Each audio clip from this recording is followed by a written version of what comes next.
Bonjour et bienvenue dans ce nouvel éclair d'infos. Aujourd'hui, nous allons parler de l'affaire du MCU de chez Tesla encore une fois. Nous verrons comme SpaceX optimise ses coûts pour fabriquer ses infrastructures de lancement. Nous parlerons d'une DeLorean électrique. Et enfin, nous parlerons de la guerre des prix qui s'est déclenchée entre Tesla et Volkswagen.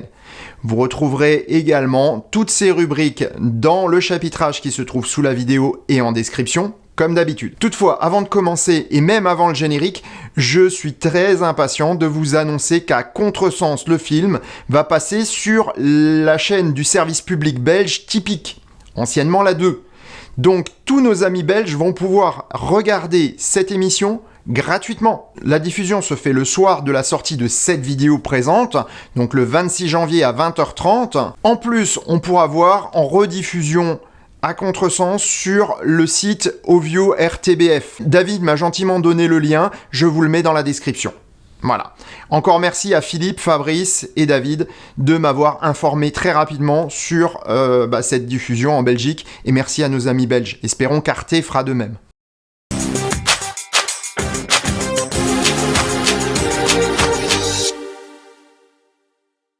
Avant de commencer cet épisode, je vous rappelle que les abonnements sont primordiaux pour la survie à long terme du Choucroute Garage. S'abonner est gratuit et sélectionner toutes les notifications à l'aide de la petite cloche vous permettra de ne rien rater des prochaines émissions, mais également de soutenir mon travail. Merci d'avance.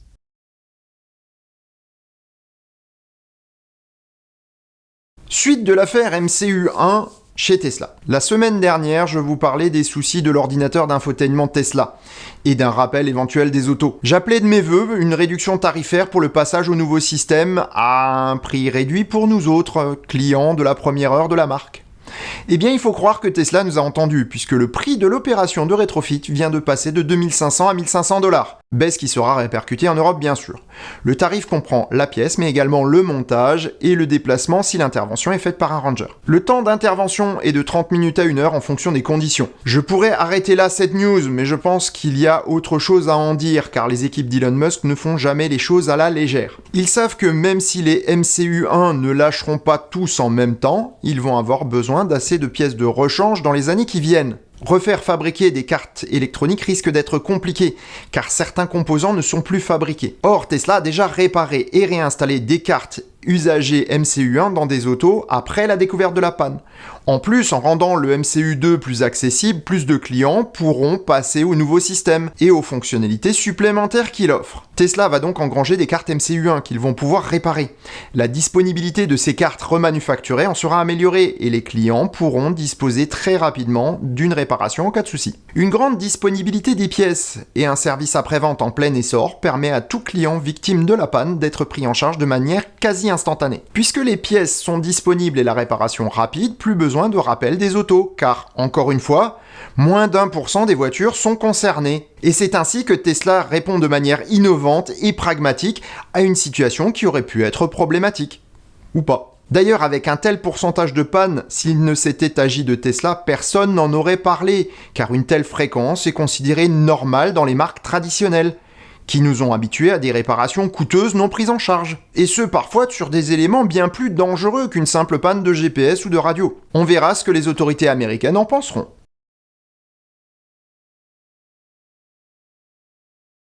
Depuis quelques jours, les comptes suivant les progrès du spaceship de SpaceX sont en ébullition sur Twitter. Le projet avance à pas de géant depuis quelques mois et le vol du SN8 a été un grand moment pour les passionnés de spatial. Alors que le SN9 se prépare à réitérer le vol de son prédécesseur et que les SN10, 11 ainsi que le premier étage Super Heavy prennent forme, ce sont les infrastructures de lancement qui ont pris un énorme coup de boost. En effet, depuis les débuts du programme Starship, Elon Musk avait teasé des spatioports flottants, un peu à la manière de ce qu'avait fait Sea Launch. Cette société a d'ailleurs probablement été la source d'inspiration de SpaceX puisqu'il reposait sur une plateforme pétrolière reconvertie. Toute l'affaire a commencé en juin 2020 sur Twitter avec un tweet laconique d'Elon Musk. En effet, il répond à Gavin de SpaceXFleet.com par ces mots. SpaceX construit des ports spatiaux flottants de classe Super Heavy pour les destinations de Mars, la Lune et les voyages hypersoniques sur Terre. On aurait pu penser que SpaceX construirait en intégralité l'infrastructure de ces plateformes. Mais un nouveau développement intervient le 19 janvier 2021. Eric Ralph découvre que la plateforme Ensco 8500 avait été vendue à un acheteur inconnu en septembre 2020. Jusque-là, rien de bien exceptionnel. Son ancien propriétaire, la compagnie pétrolière Valaris, avait fait faillite quelques semaines auparavant. Deux faits pourtant intéressent les observateurs des opérations de SpaceX.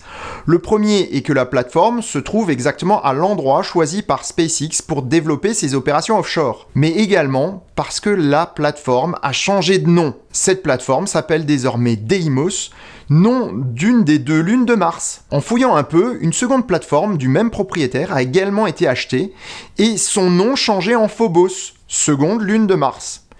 C'est Khaled Zoubi qui découvre le nom de l'acheteur. C'est la Lone Star Mineral Development LLC, entreprise dirigée par Brett Jensen, qui est également l'un des acteurs de la division d'acquisition stratégique de SpaceX. La boucle est bouclée et l'arrivée de Phobos dans le port de Brownsville au Texas lève définitivement les doutes sur la destination de ces anciennes plateformes pétrolières. Récupérer et recycler une ancienne plateforme offshore est malin et d'autant plus évident que les compagnies pétrolières offshore passent un sale quart d'heure avec la chute des cours du pétrole. SpaceX a donc pu acquérir ces plateformes au prix de la ferraille. Sacré coup de maître.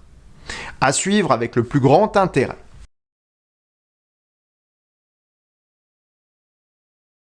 Voici quelques années, un passionné de la marque DeLorean a repris le nom ainsi que les actifs de la défunte marque. C'est en 1995 que Stephen Wynne recrée la marque avec pour objectif premier de fournir assistance et pièces détachées aux possesseurs de la mythique DMC-12.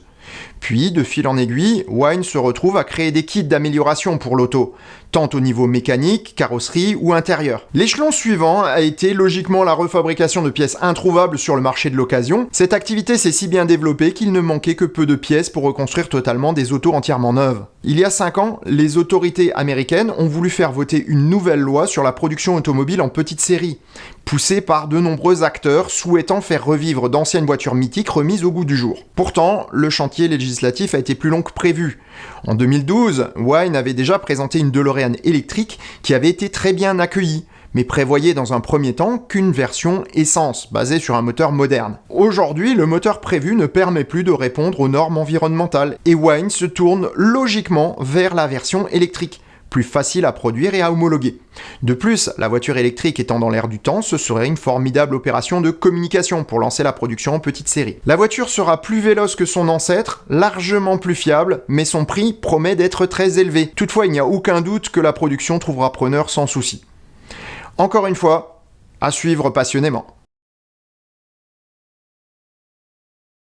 Il fallait s'y attendre, la baisse des prix de la Tesla Model 3 en France et en Allemagne a eu une énorme répercussion sur le marché. Le groupe Volkswagen a pris la balle au bond et répondu à la déclaration de guerre de prix de Tesla par la présentation d'une ID.3 City. Même si la compacte allemande ne joue pas dans la même cour que la berline familiale américaine, il était important pour Volkswagen de riposter, question d'image. Cette nouvelle ID.3 propose donc un prix de 33 890 € avant bonus. Mais contrairement à la Model 3, cela s'accompagne d'une baisse significative des prestations.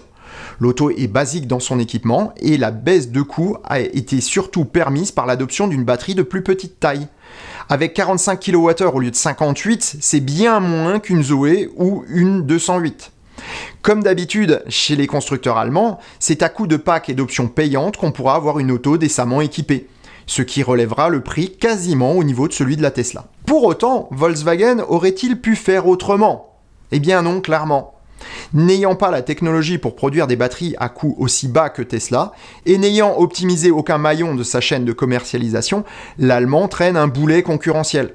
La vision d'Elon Musk qui disait que la réussite de Tesla reposerait à 20% sur les produits et à 80% sur la manière de les produire et de les commercialiser se vérifie aujourd'hui.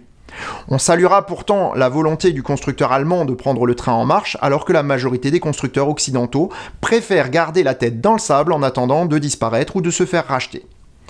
Et sur ces bonnes paroles, je vous souhaite bonne route et vous dis à bientôt pour un prochain épisode du Choucroute Garage. Vendredi, nous parlerons du FSD. Faites bonne route, portez-vous bien. Ciao.